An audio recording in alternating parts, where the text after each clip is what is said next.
Where's that gone? There we go. So, first to the stage, let me welcome actress, producer, and a woman whose talent goes far beyond being Quark's wife, Kitty Swick.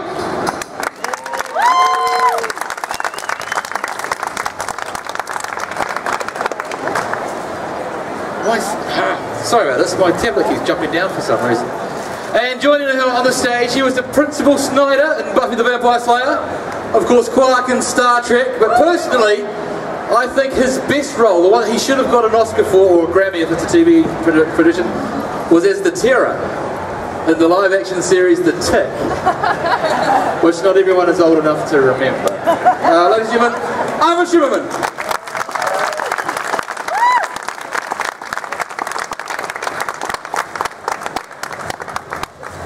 I didn't get a kiss.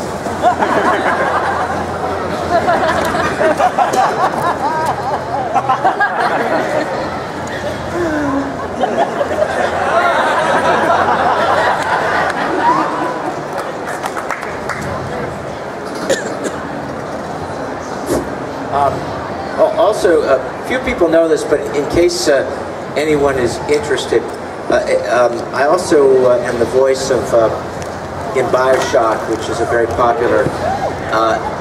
Did you all know? Those of you who are celebrating, I'm also Andrew Ryan for BioShock and Dr. Nefarious for Ratchet and Clank.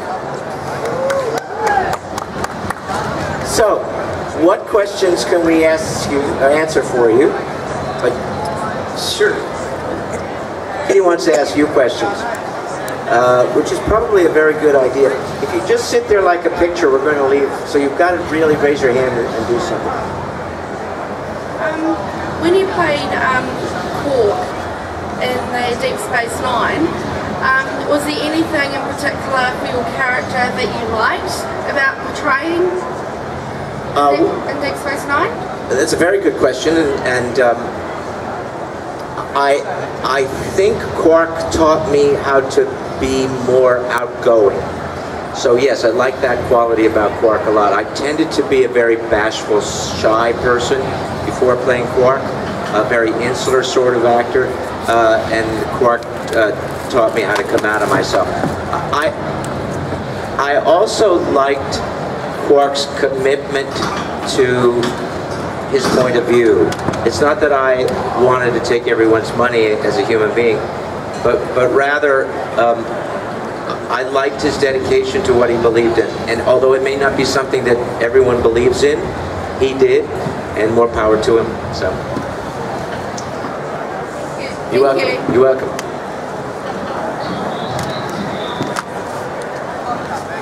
How long did you have to sit through makeup?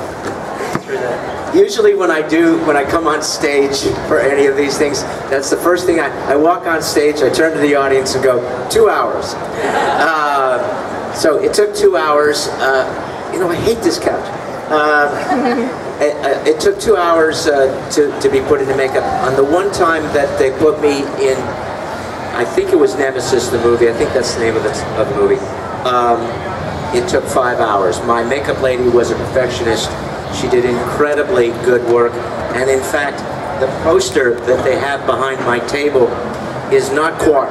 I know it looks like me and it looks like a Ferengi, but it is actually, that's perhaps the first picture ever taken me as Quark, and the makeup is not Quark's. The makeup actually is Rom's. So if you get a chance to come over by my table, look at the thing, and if you know my character from Deep Space Nine, you should be able to see the difference. Maybe you can't. I guess the humans, Ferengi, all look the same. But it's actually, it's a different makeup. But 2 hours, and that might seem long, but what was really long was the hour to take it off. Because at the end of the day, I had a 16-hour day for the most part, going to work, and everybody was saying goodnight, goodnight, goodnight, and I still had an hour of removal time to go through, but 2 hours. Anybody want to know how I met Kitty? How she met me? How did you meet Kitty?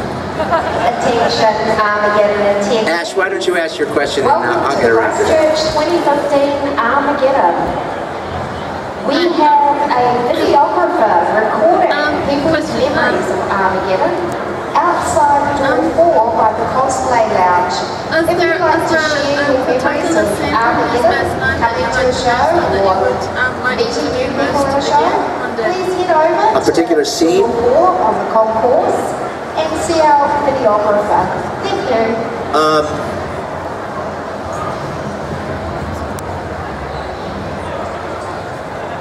Yes, Kitty's reminding me that my favorite episode of Deep Space Nine is Far Beyond the Stars. Not because I wasn't wearing any makeup, although that was a delight. But I just love that episode. I think it's really good. But to answer your question, is there a particular scene?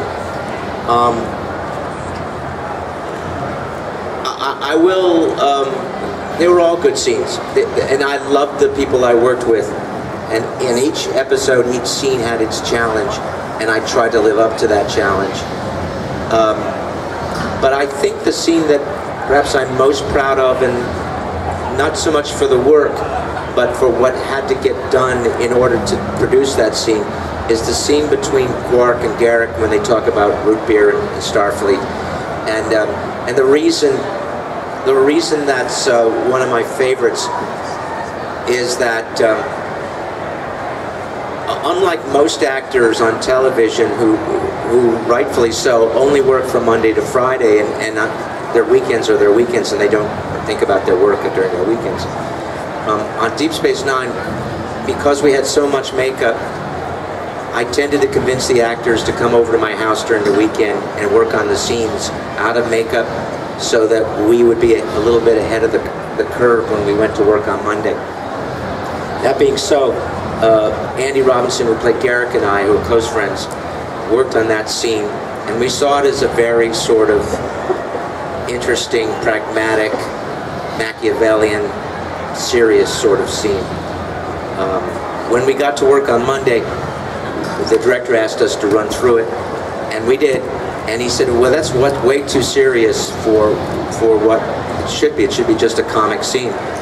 And it's the only time on my work on Deep Space Nine where I told the director I couldn't shoot it the way he wanted it. He wanted it to be just a comic scene. And I was against that artistically. And we had to bring the producers down and convince them of the same thing. And eventually we shot it the way we wanted to shoot it. So that's pretty much the only scene that I actually did get to do over again, because we got to do it my way, and I'm very grateful. I never had done that before. I never did it again. I never put my foot down and said, you know, I'm going to use my power as a series regular. That was the only time, and I'm grateful for it because the scene turned out really well. Thank you, Ash. So, how did Kitty and I meet? Unless you have a question, in which case I'll just spill all my... Yeah, no, we've got a question. Oh, good, good. My question's for Kitty. You were on Babylon 5, weren't you? I was on Babylon 5, yeah. Yeah. What was that like? It was fun. So I knew a couple of the people in the scene, and Peter Jurasik, who wasn't in my scene, is a dear friend of ours. Yeah. So I went to work, and he was in the makeup trailer when I was in the makeup trailer, and you know, it was at the time both shows came out at the same time in the United States, and there was this Babylon 5 versus Deep Space Nine, but everybody, all the actors liked each other and hung out. In fact, I directed a bunch of our actors and their actors in a play once. It was great. So it was like walking into a cousin's family instead of your own family. It was great. It was really fun. And I was evil, and I love being evil. Because I'm not.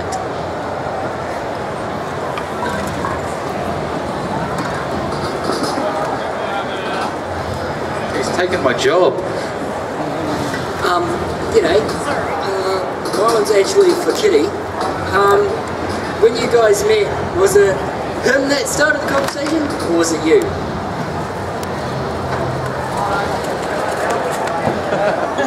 Well done. Was it you that? Who started the conversation? You or me? So actually, neither of us started the conversation. I had. We never met. I don't know why this. I don't know who this lady is.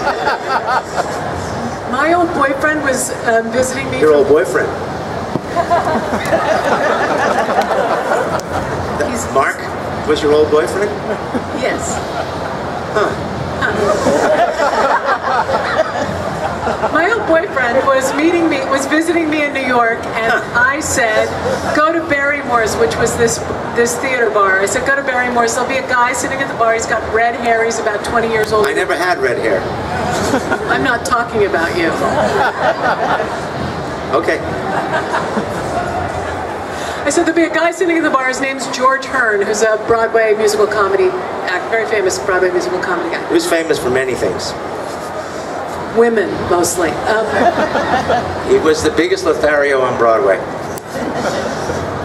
The smartest thing I ever did was not sleep with George Hearn. Okay. No, the smartest thing I ever did was marry this smartass here. So I said, go introduce yourself to George. He'll be sitting at the bar on Monday night. So I go and I have a drink with him. And then my best friend came by the theater I was working at, and she said, what are you doing? I said, I'm going to go meet George and my old boyfriend, Mark. And she said, I'll come with you. So she picked me up when I was done. We walked down to the theater district, down through the theater district to Barrymore's to have a drink.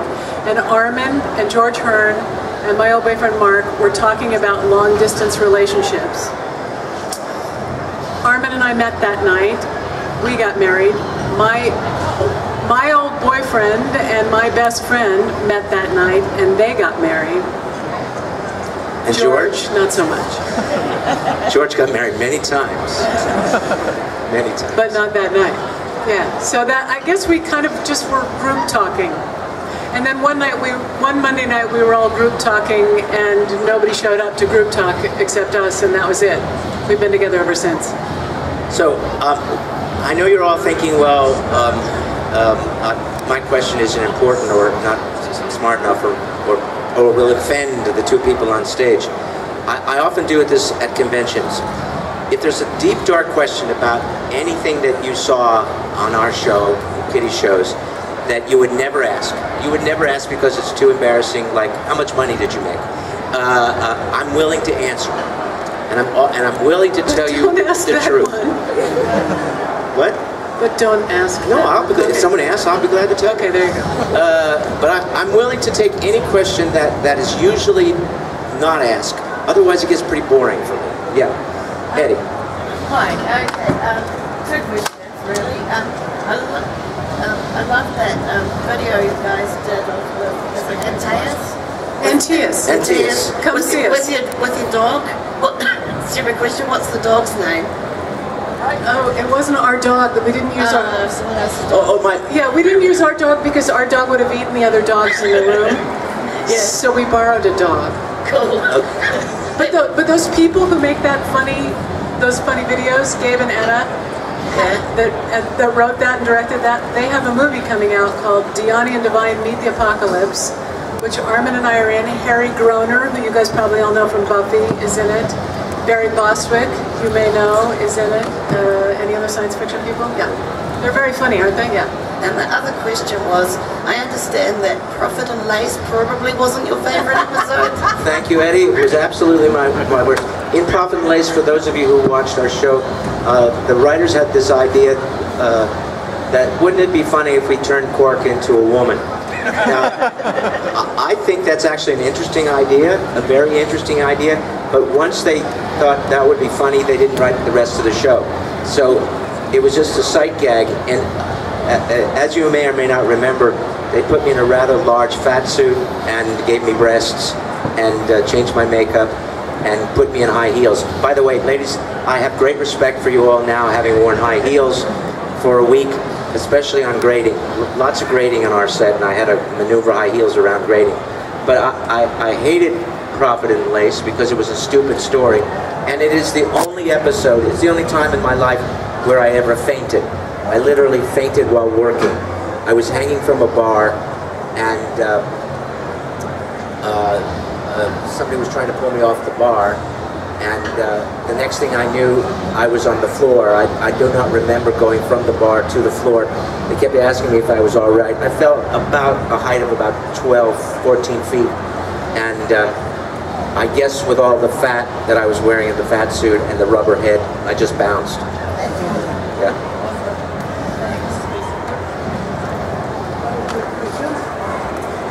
I have two questions. Sure. Were you ever considered consider writing another Star Trek book, or are you going to do the one? That's a very good question. Would I ever consider writing another Star Trek book? I did help write the 34th Rule, which I was very happy to do. I have written other novels as well. They tend to be science fiction, although I'm just in the process now of finishing up a non-science fiction novel that I'm writing about Elizabethan England and the conflicts that were going on at that time. It's a novel. Would I write another Star Trek novel? Probably not, because my life has moved on and I really don't know what's happening in the Star Trek universe enough to write a novel. Guest starring on Doctor Who? I would love to be on Doctor Who. Please tell Simon that. However, there is a union problem. Doctor Who, of course, is shot in the UK.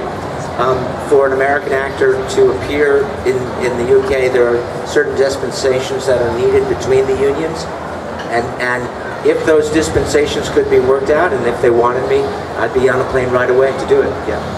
In fact, our friend Michael McShane just is doing another one. Yes, but he has a dispensation. Oh yeah, that's right. Never mind. Yeah. Anybody else? There was a gentleman. Where is he? He's gone. There he is. Hi. Just wondering. My question was to Paul. Who came up with the idea with the rules of acquisitions? The writers did. Almost everything on the show that was spoken was the writers. All of Star Trek, unlike a lot of TV shows, were all writer-producer oriented. On many shows that you do on TV, you don't have to get the script exactly right.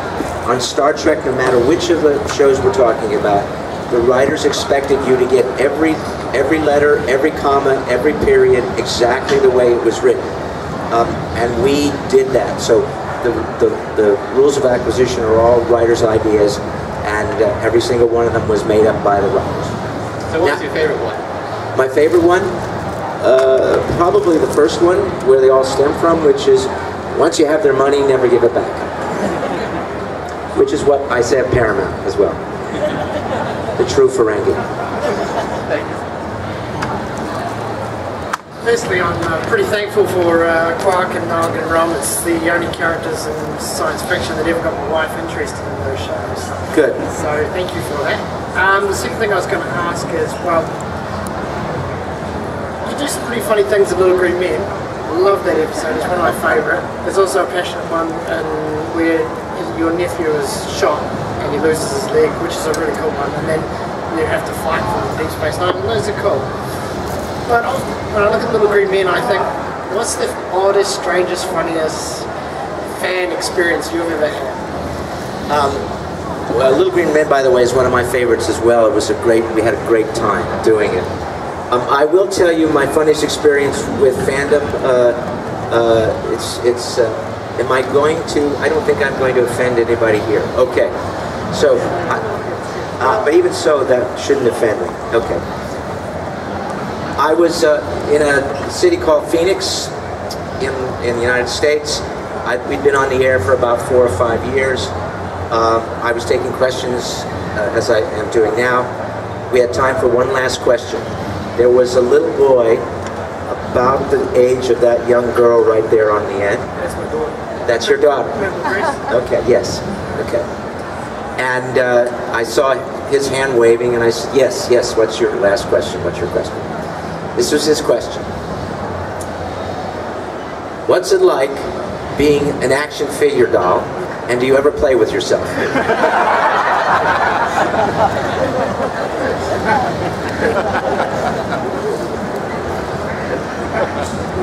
And I said, thank you. Just another thing, the new crew of Star Trek, that would be a time loop you'd have to do. Have you had any interest from the team about doing cameos for that one? Like you did next those of us from the Berman years, executive producer Rick Berman, are under the impression that none of us will ever be asked to do a J.J. Abrams film. Now that may change in time to come, but I don't think that will happen soon. So, but that's not your question. Your question is, would I be happy to do it? And of course I would be happy to do it. I'm of the mind that I would like to do Quark again in movies because that's a short period of time. But I'm afraid I'm a little too old and a little too knowledgeable to want to do Quark again in a TV show as a series regular. As a guest star, yes, but not as a series regular. It's just too much work. Too much work. Cheers for that. Thank you. He's back. Having done movies, TV, and games, and Broadway shows. What do you prefer to work in? Is it TV, movie, games, or Broadway? Broadway shows. Broadway shows or any stage? I prefer to work in the theater. The TV is lovely. Games are wonderful. Wonderful for all sorts of reasons, which I can explain later. But there is nothing creatively exciting as working on a play for a period of time and eventually sculpting a performance that you can be enormously proud of. Most of the people on Star Trek all have theater backgrounds. I think that's why they hired us. And almost all of us would say that we would prefer doing the theater over anything else. It does not pay as well. The theater does not pay as well as TV or films, or even games. Games pay more. But that being said, all of us who've been on Star Trek for a while, we made our little pot of gold. We can do theater. We don't need to make any more money. In fact, the theater that we are the associate artistic directors of, not only do we not get paid, but we give them money. Exactly. It is a way of paying back. The world has been kind to us. It's now time for us to be kind back to the world.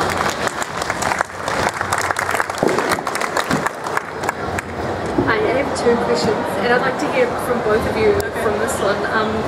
I'm just wondering, I want to know truthfully what you think of the Ferengi as a race, as actors and as actors who've played Ferengi, and I feel like the writers, they try to make Quark, obviously because he's the main character, they make him a bit lovable, a bit redeemable, even though he does some bad things. And I'd just like to know, the Ferengi as a race, they treat their women pretty horribly, and they've done some bad things, but I'd like to know how you feel about them. Well, I feel I've had lots of years to think about this. First and foremost, the Ferengi, in my mind, without question, are the most human of the races on TV, in Star Trek anyway. Because we have our foibles, we have our heroisms, we're a little of both. And we tend to be more fault-ridden than heroic. And I venture to say most of humanity is like that. So there's that. The Ferengi also represent to me the undertrod, the little guy, the outsider.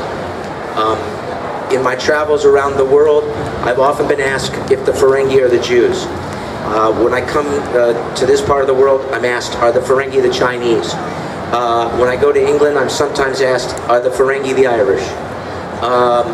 It is always the outsider. They are the outsiders living in a civilization where they're not necessarily wanted. But those people, whoever they are, all of us have rights, have humanity, have aspirations. They're trying to do the best they can. And as I said earlier, the Ferengi live by their rules. Their rules may not be your rules, but they're their rules. And in my character and some of the others, they're trying to live by those rules as best they can. So that's my answer. It's also really interesting that Armin, who's sort of the head Ferengi, except for Wally Shawn, plays that you talked about their sexual politics, which are really bad. My husband is one of the most profound feminists I've ever met in my life. He has marched with me. He stands beside me in the work I do with the Feminist Majority Foundation. He's really, it's great that they cast this guy because you can see that I think it comes through in Quark's mask that he really does respect women, that he thinks they're equal, it's a wonderful quirk of Quark casting that they did that. It is often the fact in Hollywood that the actor playing certain roles, I'm not talking about myself now, the nicest people on the set are always the villains. The people that are the real shits are the heroes. Not always, not always. But it just tends to be, you're better at playing your opposite for some reason. Although you're also very good at playing yourself sometimes. Did you have another? Yeah, just to like dumb it down a little bit, I was just running for you both. Your outfits that you had to wear on the show, did you love and hate them? I kind of loved my Lauren costume. It was just iridescent and creepy. The thing, Bob Blackman is a genius at women's underwear. So you have ladies would go into the trailer and they'd come out and go, where did those come from? Because truthfully, I'm built like a 12-year-old boy. So yes, I love that costume. What I really liked though were the purple contact lenses. I loved having Elizabeth Taylor eyes. That thrilled me, and they tried to get them for me, but when they gave everything away on Star Trek, Mike Westmore went in to try and find them for me, and they couldn't find them, or I would have taken them. I thought they were beautiful. Yeah. And my costumes were glorious.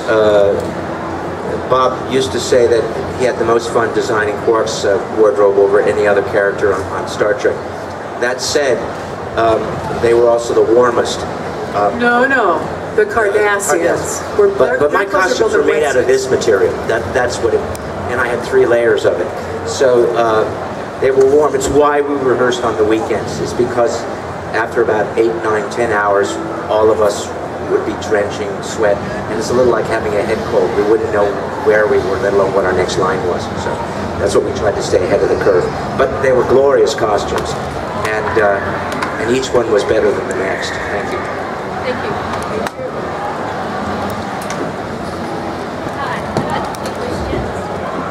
Did you enjoy your time playing the notes for Stargate, and how long did it take to get the costume? Okay. I really enjoyed doing the Knox. I will tell you how I got that job if you want, which is there's a man in that episode who looks to be playing my father in the Knox episode. I mean, it's never said that he's my father, but it looks like it might be my father. And his character's name is Antaeus. No. Oh, that's your character's name? All right, never mind, I lied. And that actor was one of my dearest friends who was living in New York and had just come to LA to sort of see if he wanted to be an actor in LA. He was living in my house. He auditioned for that job, and he got it. We were very excited for Ray because he got the job. About 2 days later, the casting people called me up and said, we'd like to offer you the part of Antaeus, the Knox, in Stargate. And I said, is this the episode that Ray Zypho is in? And she had no idea how I know that, because that was private information. I should not have known about that for sure. And she said, yes. And I said, I'll take it. And she said, don't you want to know what the part is about? I said, no. Don't you want to know how much you're getting paid? No. Don't you want to know the billing? I don't care. If this is the episode with Ray, I'll take it. And I took it, and it turned out to be a phenomenally good episode, which I'm very proud of. We had a great time. It rained every day that we were outside. So if you look at my hairdress as the Knox, you'll see that it starts to, I don't know if it starts to wilt. Shots are never shot linearly, so you don't know.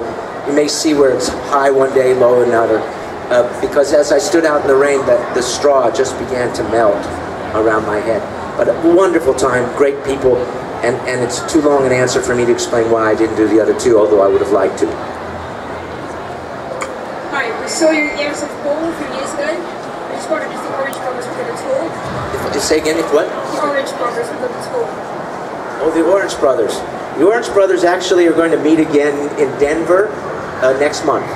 And Max and I will, the Orange Brothers is an act that Max, who played Rom, and I do at a convention sometimes, and we will resurrect that act. Probably since that time was the last time we did it in Denver. So we will meet one more time, and then it will be over. It will be over.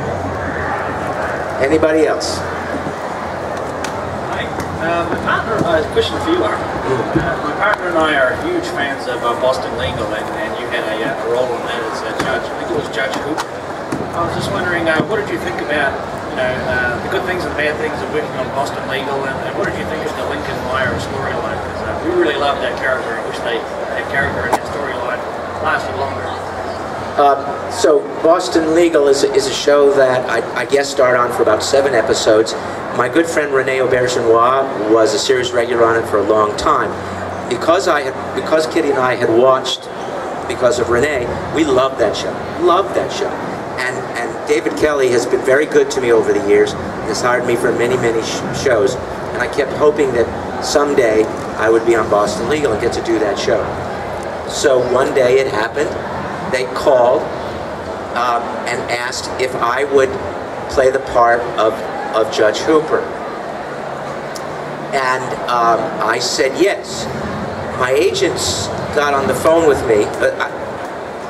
They went through my agent, so I told my agent yes. And when I said yes to my agent said, "We do not advise that you take this.